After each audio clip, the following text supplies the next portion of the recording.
நம்ம திராவிட மாடல் அரசை பொறுத்த வரைக்கும்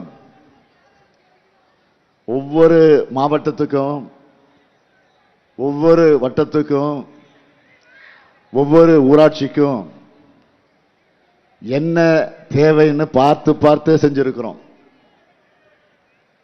இப்படி சிறு குறு நடுத்தர தொழில்கள் சிறந்து விளங்குகிற இந்த நாமக்கல் மாவட்டத்துக்கு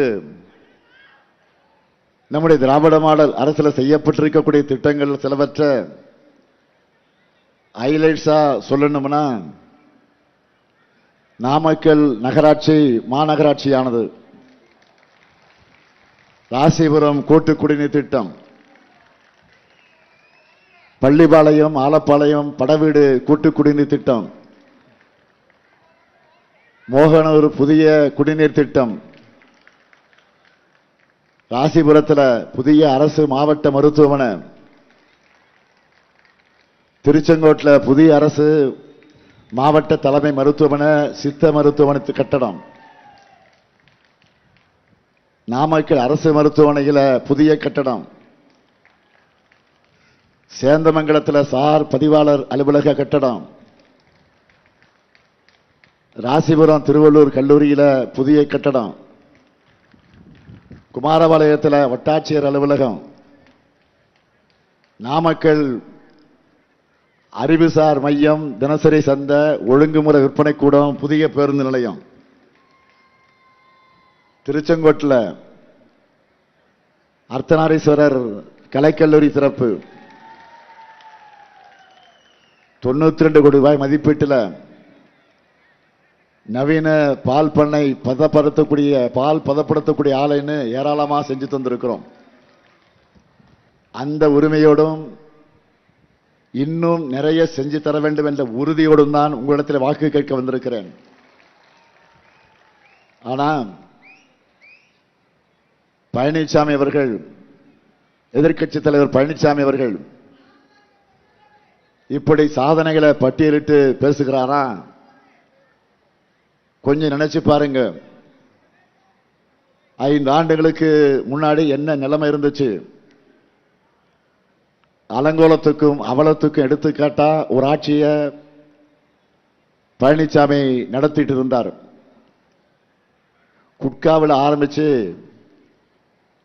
நெடுஞ்சாலை வரைக்கும் ஊழல்கள் முறைகேடுகள், கூவத்தூர் தொடங்கி குடநாடு கொலை வரைக்கும் விலகாத மர்மங்கள், தூத்துக்குடி துப்பாக்கி சூடு முதல் பக்கத்தில் இருக்கிற பொள்ளாச்சி பாலியல் கொடுமைகள் வரைக்கும் மக்கள் கதறல்கள். பழனிசாமி ஆட்சியில் எதிலும் கலெக்ஷன், எல்லாத்திலையும் கரப்ஷன், எதுக்கெடுத்தாலும் கமிஷன். வள்ளுவருக்கு காவி பூசினாலும் கப்சிப், எம்ஜிஆருக்கு காவி பூசினாலும் கப்சிப். இதுதான் பழனிசாமியுடைய ஆட்சியின் நிலைமை. அதிமுக ஆட்சியே இவ்வளவு கேவலமா இருந்துச்சுன்னா, என்டிஏ ஆட்சின்னு பாஜக தமிழ்நாட்டில் மொத்தமா ஆட்டம் போட ஆரம்பிச்சா என்ன ஆகும்? மதவாதம் தலை தூக்கும், கலவரங்கள் உண்டாகும், மக்கள் பிளவுபடுவாங்க, மாநில உரிமைகள் பறிக்கப்படும், குலக்கல்வியை கொண்டு வருவாங்க. பெருந்தலைவர் காமராஜர், பேரறிஞர் அண்ணா, முத்தமிழர் கலைஞர் ஆகியோர் உருவாக்கின இந்த நவீன தமிழ்நாட்டை வளர்ச்சியை நாசப்படுத்திடுவாங்க. இளைஞர்களின் வேலைவாய்ப்பை பறிப்பாங்க. பிற்படுத்தப்பட்டோர், மிகவும் பிற்படுத்தப்பட்டோர், ஆதிதிராவிடர் பழங்குடியினரோட இடஒதுக்கீட்டை பறிப்பாங்க. சிறுபான்மையினருக்கான இடஒதுக்கீட்டை மகாராஷ்டிரா பாணியில ரத்து செய்வாங்க. தமிழை சிதைக்க இந்திய திணிப்பாங்க. ஏன்? தமிழ்நாடு என்ற அடையாளத்தை அழிச்சு தட்சிண பிரதேச பெயரை மாத்திடுவாங்க.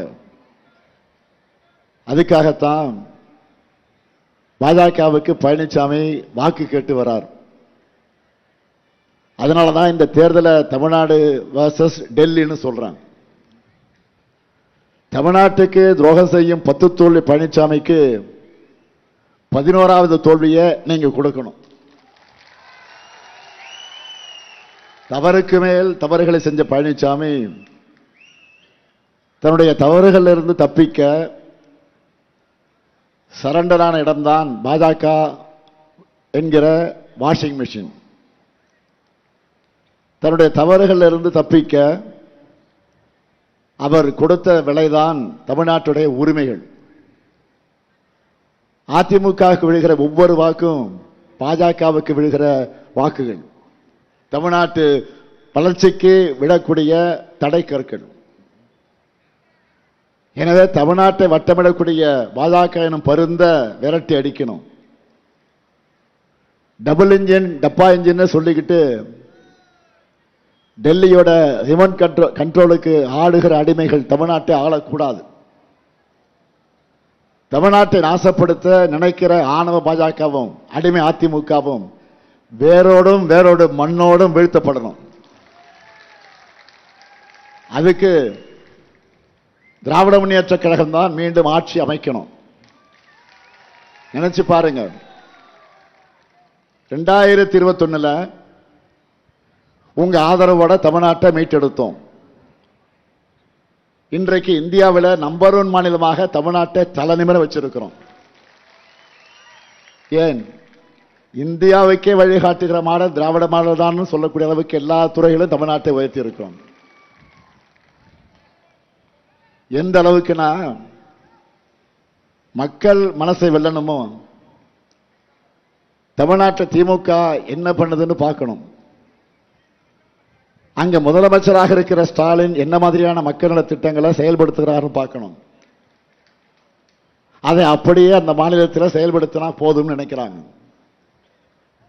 இந்த மாதிரி நல்லாட்சியை கொடுக்கிற காலத்தில் தான் திராவிட மாடல் ஹீரோ ஆஃப் இந்தியா என்று பெயர் எடுத்திருக்கு. அப்படிப்பட்ட நம்மோட திட்டங்களை நான் கொஞ்சம் ரிவைன் பண்ணி சொல்லட்டுமா? மே 7, 2021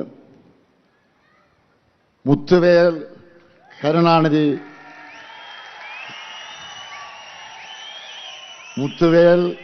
கருணாநிதி என்னும் ஸ்டாலின் என்னும் நான் என்று தலை நிமிர்த்தி சொன்னேன்னு. என்ன காரணம்? இனி தமிழ்நாடும் தலை நிமிர்ந்து எல்லாருக்கும் நம்பிக்கை பிறந்துச்சு. அந்த நம்பிக்கையை காப்பாற்றி இருக்கிறேன். முதல் நாள் முதல் கையெழுத்திலேயே மகளிர் எல்லாரும் கட்டணம் இல்லாமல் விடியல் பயணம் செய்யலாம்னு உத்தரவிட்டேன். அதைத் தொடர்ந்து திராவிட மாடல் ஆட்சியில் செய்யப்பட்டிருக்கக்கூடிய திட்டங்களை தலைப்புச் செய்திகளாக நான் சொல்ல விரும்புகிறேன். 1,31,00,000 மகளிருக்கு ஒவ்வொரு மாதமும் 1,000 ரூபாயை வழங்கிக் கொண்டிருக்கிறோம். கலைஞர் மகளிர் உரிமை திட்டம். இனி உங்களுடைய உரிமை தொகை நாம் ஆட்சிக்கு வந்ததற்கு பிறகு 1000 அல்ல 2,000 ரூபாயாக உயரப்போகுது. அரசு பள்ளியில் படித்து காலேஜ் போகிற மாணவ மாணவிகளுக்கு 1000 ரூபாய் வழங்கக்கூடிய புதுமை பெண் மற்றும் தமிழ் புதல்வன் திட்டம். இனி இந்த தொகை 1,500 ரூபாயாக உயரப்போகுது. 19 லட்சம் பள்ளி மாணவர்கள் சூடா சுவையா சத்தான உணவை வழங்குகிற காலை உணவு திட்டம். இந்த திட்டம் இப்போ 5ஆம் வகுப்பு வரை 2.0 ஆட்சி வந்ததற்கு பிறகு 8ஆம் வகுப்பு வரை விரிவாக்கம் செய்ய போறோம். பல லட்சம் உயிர்களை பாதுகாக்கக்கூடிய மக்களை தேடி மருத்துவம். விபத்தில் சிக்கி உயிருக்கு போராடின பல்லாயிரம் உயிர்களையும் குடும்பங்களையும் காப்பாற்றிய இன்னுயிர் காப்போம் நம்மை காக்கு 48. பாதம் பாதுகாப்போம் இதயம் காப்போம் சிறுநீரக பாதுகாப்பு திட்டம். ஒன்றிய அரசே பின்பற்ற போறதா சொல்லி இருக்கக்கூடிய தோழி விடுதி. ஸ்டார்ட் அப் தமிழ்நாடு, அண்ணல் அம்பேத்கர் தொழில் முன்னோடிகள் திட்டம், கலைஞர் கனவு இல்லம்.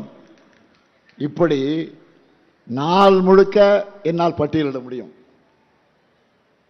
2021 திராவிட மாடல் ஆட்சிக்காக உங்களுடைய ஆதரவை கேட்டு வரும்போது அடுத்த 10 ஆண்டுகளுக்கான தொலைநோக்கு பார்வையை உறுதிமொழிகளாக கொடுத்துட்டு தான் நான் வாக்கு கேட்டேன்.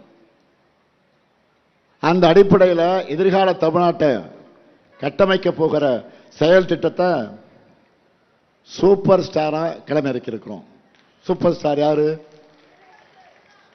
சூப்பர் ஸ்டார் யாருன்னு கேட்டா அது பாட்டு. சூப்பர் ஸ்டார் யாருன்னு கேட்டா சின்ன குழந்தைகள் கூட சொல்லும். தேர்தல் அறிக்கை, நம்மோட தேர்தல் அறிக்கை. அதுல என்னென்ன ஹைலைட்? இங்க இருக்கக்கூடிய மகளிரை நான் கேட்கிறேன். உங்க அண்ணன் இந்த ஸ்டாலின், உங்க அண்ணன் இந்த ஸ்டாலின் கொடுக்க போற கூப்பன் எவ்வளவு?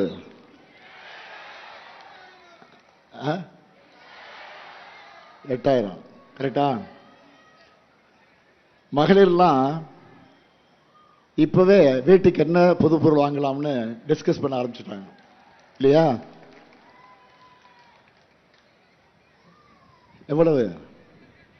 இந்த கூப்பனை வச்சு உங்களுக்கு தேவைப்படுகிற வீட்டு உபயோக பொருளை புதுசாகவும் வாங்கிக்கலாம், இல்லைன்னா பழைய பொருளை எக்ஸ்சேஞ்ச் பண்ணி புது பொருளை வாங்கிக்கலாம்.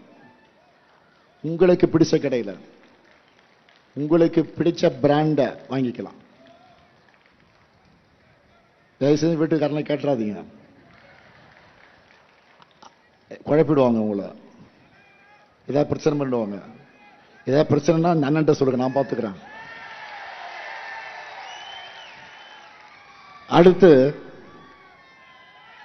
20 லட்சத்திற்கு மேற்பட்ட அதிகமான உழவர்கள் பயன்பெறக்கூடிய வகையில் நவீன மின்சார பம்பு செட்டுகளை வழங்க போறோம்.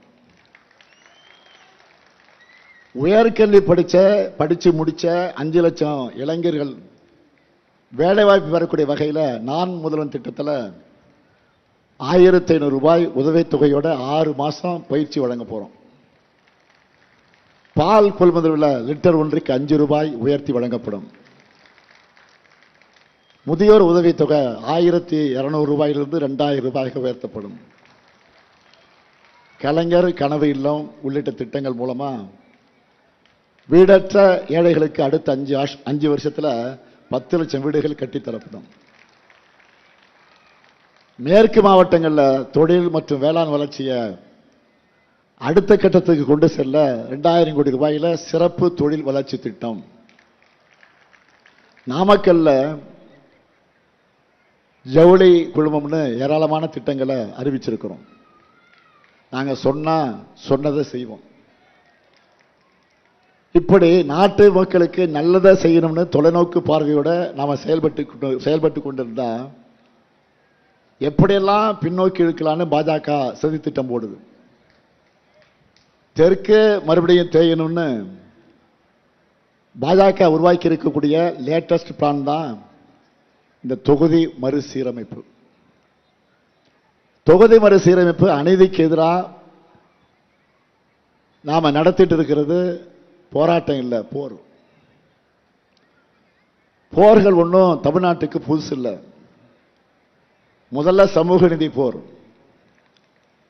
இடஒதுக்கீட்டுக்கு ஆபத்து வந்தப்போ இந்திய அரசியலமைப்பு சட்டத்தை முதல்ல திருத்த வச்சது தமிழ்நாடு தான். அடுத்து மொழி போர். தாய் கொடுத்த உயிரை தாய்மொழிக்கு தந்த கட்டாய இந்திய விரட்டிய வீரம் சுரிந்த வரலாற்றுக்கு சொந்தமன் நம்முடைய தமிழ்நாடு. இந்த போர்ல தான் நேருவினுடைய உறுதிமொழியும் வந்துச்சு. பேரறிஞர் அண்ணாவுடைய இருமொழி கொள்கையும் உருவாக்கினார். இப்போது நடக்கிறது தமிழ்நாட்டோட அரசியல் உரிமைக்கான போர். ஏன் இந்த போர்னா, இந்திய விடுதலைக்கு பிறகு இந்திய நாட்டில் பசியும் வறுமையும் அதிகமாகி இருக்கு. இதை சரி செய்யணும்னா மக்கள் தொகையை கட்டுப்படுத்தணும்னு சொன்னாங்க. அதில் இருக்கக்கூடிய நியாயத்தை உணர்ந்து நாட்டோட முன்னேற்றத்தையும் தேச நலனையும் மனசில் வச்சுக்கிட்டு நம்ம தமிழ்நாட்டில், நம்ம தமிழ்நாடு மட்டும் இல்லை, தமிழ்நாடு இன்னும் பல மாநிலங்களும் குடும்ப கட்டுப்பாட்டு திட்டத்தை முறையாக செயல்படுத்தணும். இப்போ என்னடான்னா, உங்க மாநிலத்து மக்கள் தொகைக்கு ஏற்ற மாதிரி தொகுதி மறுசீரமைப்பு செய்ய போறோம்னு சொல்றாங்க. உண்மை என்னன்னா, இதே காலகட்டத்தில் மக்கள் தொகையை கட்டுப்படுத்தாமல் இருக்கிற சில மாநிலங்களுக்கு தான் விகிதாச்சாரப்படி அதிக இடம் கிடைக்குது. புரிகிற மாதிரி சொல்லணும்னா, 1971 சென்சஸ் படி தமிழ்நாட்டுடைய மக்கள் தொகை 1971 தமிழ்நாட்டுடைய சென்சஸ் படி தமிழ்நாட்டுடைய மக்கள் தொகை 4 கோடி. உத்தரப்பிரதேசத்துடைய மக்கள் தொகை 8 கோடி. இன்னைக்கு தமிழ்நாட்டுடைய மக்கள் தொகை 8 கோடி. ஆனா உத்தரப்பிரதேச மக்கள் தொகை 20 கோடிக்கு மேல் இருக்குன்னு சொல்றாங்க. நமக்கு அவங்களுக்கு 3 மடங்கு வித்தியாசம். இப்படி இருக்கும்போது மக்கள் தொகை அடிப்படையில் தொகுதிகளை பிரிச்சா அது நியாயமாக இருக்குமா? இதை உணர்ந்துதான் இந்திரா காந்தி அவர்களும் வாஜ்பாய் அவர்களும் தொகுதி மறுசீரமைப்பு முடிவை தள்ளி போட்டாங்க.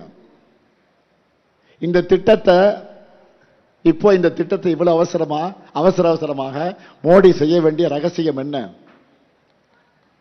இப்படி ஒரு அநீதி நடந்தா நாடாளுமன்றத்தில் தமிழ்நாட்டுடைய குரல் வலுவிழந்துவிடும். நம்முடைய எம்பிக்களுக்கு பவர் இல்லை, எம்பிக்கள் பவரே இல்லை. டெல்லி அதிகார வர்க்கம் தமிழ்நாட்டை பற்றி சிந்திக்குமா? நமக்கு எந்த திட்டமாவது கிடைக்குமா? தென்னிந்தியாவிலிருந்து பிரதமர் உருவாகணும்னா நடக்காது. இனி அதை நம்ம எதிர்பார்க்கவே முடியாது.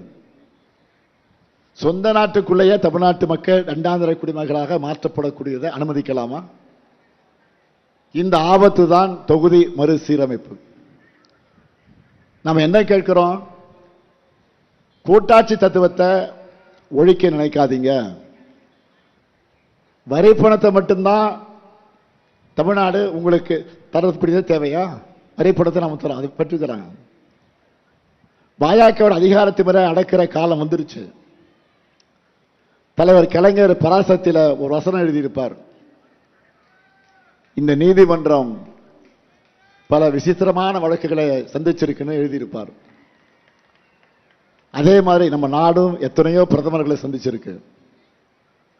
ஆனா பிரதமர் மோடி அவர்கள் மாதிரி மாநிலங்களை நசுக்கினவங்க யாருமே கிடையாது. இத்தனைக்கும் குஜராத் முதலமைச்சராக இருந்தப்போ மாநில உரிமைகளை பற்றி வக்கணையா வாய்கிழைய பேசிக்கிட்டு இருந்தார். என்னென்ன பேசினாரு? ஒன்றிய அரசு வரி வருவாயிலிருந்து மாநிலங்களுக்கு 50 விழுக்காட்ட தர வேண்டும் என்று சொன்னார். மாநிலங்களுக்கு அதிக அதிகாரம் வேணும்னு சொன்னார். ஒன்றிய அரசுகளுடைய அதிகார குவிப்பை கடுமையாக எதிர்த்தார். இதெல்லாம் குஜராத் முதலமைச்சராக மோடி அவர்கள் சொன்னது. ஆனா இப்போ மாநில அதிகாரங்களை பறிச்சு ஒன்றியத்தில் குவிக்கிறார். மாநிலங்கள் உரிமையை கேட்கறது வேப்பங்காயா இப்ப கசக்குது. மொத்தத்தில் கூட்டாட்சி கருத்தில குடிதூண்டி புதைச்சிக்கிட்டு இருக்காரு. முதல் முறையா மோடி அவர்கள் பிரதமரானப்போ நாடாளுமன்றத்துக்கு முன்னாடி பவ்யமா விழுந்து ஒரு கும்பிடு போட்டார் அந்த நம்முடைய பிரதமர் அவர்கள். இப்போ நாடாளுமன்ற ஜனநாயகத்துக்கே ஒரே அடியாக கும்பிடு போடணும்னு நினைக்கிறார். அதுதான் தமிழ்நாடு உள்ளிட்ட தென் மாநிலங்களின் உரிமைகளை பறிக்கக்கூடிய தொகுதி மறுசீரமைப்பு. மகளிர் இடஒதுக்கீடுன்னு அவங்க சொல்றது பொம்மாத்து வேலை. உண்மையிலே அதுதான் நோக்கம்னா 2023 மகளிர் இடஒதுக்கீடு மசோதாவை நிறைவேற்றின போது 2029 பிறகு அப்படின்னு சொன்னாங்க. ஏன் அப்படி சொன்னாங்க? ஏன்னா மகளிர் முன்னேற்றம் இவங்க நோக்கம் இல்லை. இவங்க நோக்கம் RSS விரும்புகிற ஒரே நாடு ஒரே அரசு. அதுக்காகத்தான் அரசியல் சட்டத்தை காலில் மிதிச்சு இவ்வளவு அட்டுழியங்களையும் செய்கிறாங்க. இதை எப்படி தமிழ்நாடு பொறுத்துக்கொள்ள முடியும்? தமிழ்நாட்டில் இருக்கிற கடைகோடி மனிதர்களும் இன்னைக்கு எதிர்த்து பேசிக்கிட்டு இருக்கிறோம். இந்த அநீதிக்கும் ஆதரவா பேசுகிற ஒரு மனிதர் இருக்கிறார்னா அவர்தான் அரசியலில் அவமானமாக பார்க்கப்படுகிற அடிமை சாமி. புரியுதா? அடிமை சாமி யாரும் சொல்றேன்னு. இன்னைக்கு நாட்டில் இவ்வளவு பிரச்சனை நடந்துகிட்டு இருக்கு. பழனிசாமி என்ன பேசி இருக்காருன்னா, டீலிமிட்டேஷனால தமிழ்நாட்டுக்கு ஆபத்து வராதுன்னு அமித்ஷா சொல்லியிருக்காருன்னு பேசியிருக்கிறார். தமிழ்நாட்டுக்கு பாதிப்பு இருக்காதுன்னு அமித்ஷாவே சொல்லிட்டாருன்னு பழனிசாமி பேசுகிறார். ஒன்றிய அரசு சிறப்பாக செய்வாங்கன்னு பேசியிருக்கிறார். அமித்ஷா எங்க சொன்னார்? தேர்தல் பிரச்சாரத்தில் நாங்க என்ன கேட்டோம்? நாடாளுமன்றத்தில் வச்சு பிரதமர் வாக்குறுதி தர வேண்டும் என்று கேட்கிறோம். எங்களுக்கு பேப்பர்ல சட்டபூர்வமா நாடாளுமன்றத்தில் உறுதிமொழி வேணும். 1971 மக்கள் தொகை அடிப்படையில் தான் அடுத்த 25 ஆண்டுகளுக்கு தொகுதி அளவு இருக்கும் என்கிற உறுதிமொழி வேணும். தேர்தல் கூட்டத்தில் அமித்ஷா சொன்னதையெல்லாம் தண்ணியில தான் எழுதி வைக்கணும். கூட்டணியில் இருக்கக்கூடிய பாவத்துக்கு அடிமை பழனிசாமி வேணா அதையெல்லாம் நம்பலாம். திமுகவோ திமுக ஆளக்கூடிய தமிழ்நாடோ வேல்யூ இல்லாத உங்களோட வெற்றி வார்த்தைகள் நம்பாது. பழனிசாமி இப்ப தொகுதி மறுசீரமைப்பு பத்தி பேசுறாரு. ஆபத்து வரும் பின்ன பழனிசாமி லா பாயிண்ட் வரும் முன்னேன்னு இதை நாம் எச்சரிக்கையாகத்தான் பார்க்கணும். தனி மனிதர்களை விட நமக்கு தமிழ்நாடு தான் பெருசு. எனவே தமிழ்நாட்டை வட்டமிடக்கூடிய பாஜக பருந்த விரட்டி அடிக்கணும். டபுள் இன்ஜின் டப்பா இன்ஜின் சொல்லிக்கிட்டு டெல்லியோட ரிமோட் கண்ட்ரோலுக்கு அடிமைகள் தமிழ்நாட்டில் ஆடக்கூடாது. அதுக்காகத்தான் ராசிபுரத்தில் மதிவேந்தன் அவர்களுக்கும்